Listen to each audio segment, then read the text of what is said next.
प्रदेशाध्यक्ष जे आहेत भाजपचे रवींद्र चव्हाण यांना आपला शत्रू बरोबर कळला होता हे लक्षात. त्यांनी थेट टार्गेट केलं ते एकनाथ शिंदे यांच्या शिवसेनेला. आपली स्पर्धा उद्धव ठाकरे यांच्या शिवसेनेची नाही, काँग्रेसची नाही. आपली स्पर्धा शरद पवारांच्या राष्ट्रवादीची नाही. आपली स्पर्धा अजित पवारांच्या राष्ट्रवादीची नाही. आपली स्पर्धा ही एकनाथ शिंदे यांच्या शिवसेनेचीच आहे हे त्यांनी स्पष्टपणे लक्षात घेतलं आणि एकनाथ शिंदे यांच्या शिवसेनेवर ठाणे जिल्ह्यातूनच हल्ला करायला सुरुवात केली. ठाणे जिल्ह्यामध्ये ज्या नगरपालिका आणि नगरपंचायत निवडणुका होत्या त्यासाठी त्यांनी एकनाथ शिंदेचे महत्वाचे कार्यकर्ते फोडायला सुरुवात केली. त्यातून मोठा वाद झाला. एकनाथ शिंदेनी नाराजी व्यक्त केली. ते अमित शहाना जाऊन भेटले. त्यानंतर ही फोडाफोडी किंचित कमी झाली, थांबली नाही, किंचित कमी झाली. याचा परिणाम असा झाला की ठाणे जिल्ह्यातल्या 2 नगरपालिका, एक अंबरनाथ आणि बदलापूर, इथे शिंदे यांच्यावर घाव घालण्यात भाजपवाले यशस्वी झाले. शिंदे यांच्या ताब्यात असलेल्या या 2 नगरपालिका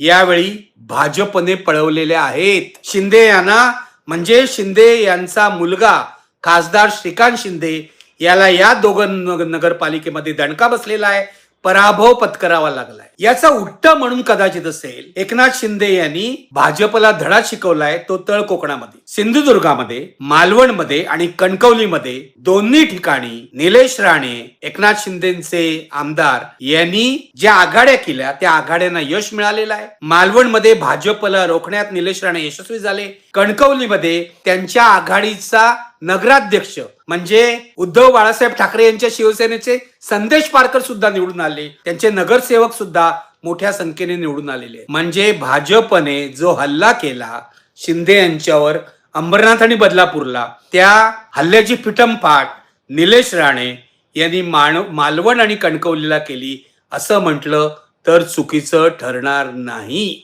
म्हणून मी म्हणतो मुख्य संघर्ष जो होता तो भाजप आणि एकनाथ शिंदे यांच्यामध्ये होता.